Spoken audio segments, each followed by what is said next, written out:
Malampusong nasaulog ang napulok kaadlaw nga Timpupo Festival 2024 kagahapon. Ang kaabonda sa prutas mahulagway sa mga pamayhon sa matag Kidapawenyos. Ingon man ang mga mibisita og midayo gikan sa lain-laing mga kasikbit nga munisipyo o probinsya sulod sa napulok kaadlaw nga selebrasyon. Usa sa mga nakapadani sa Timpupo Festival mao ang gikonsidera nga mga main events susama na lamang sa managlaing concert dila ni TJ Monterde, Paulo Santos, Jonoy Danao o Rico Blanco. Highlight usab sa mga gipasundayag nga pyro musical sa opening pa lamang sa Timpupo hangtod sa concert ni Rico Blanco ug sa mismong adlaw sa culmination kagahapon. Apan ang nakahatag gyud sa dungog sa Timpupo Festival, matag tuig mao ang Fruits Eat All You Can sa dalan sama sa nahimong mensahe sa guest speaker nga si Senator Vicente Tito Soto III na ilhan ang Kidapawan City tungod sa kaabunda sa harvest sa prutas sa atong mga mag-uuma.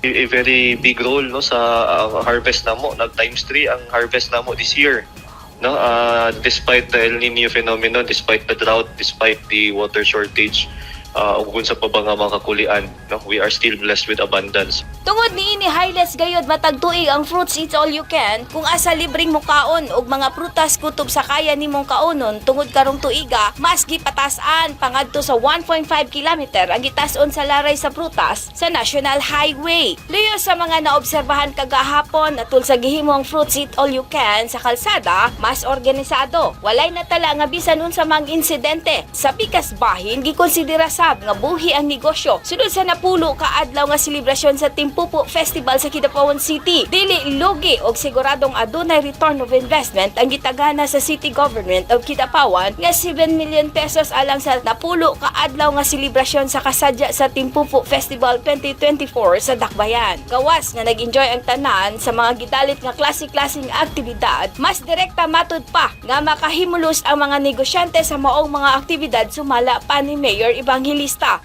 This year nag 1.5 kilometers long tang Fruits Eat All You Can sa dalan, na last year 1 kilometer lang man to. So next year we're looking towards 2 kilometers na para mas daghan pa gid ang makasalo, maka-experience no sa katamis kalami sa prutas diri sa Kidapawan City. All in all, peace and order wise wala incidents no na negative. Kini nagpasabot nga nagalambo gyud ang syudad luyo sa mga hagit sa matag Kidapawenyos. Gipakita pinaagi niining maong selebrasyon nga tanan posible kung adunay kahiusahan sa matag usa. Gikan diri sa Dakbayan sa Kidapawan City, alang sa Newsline Philippines, Esther Roque, stay safe.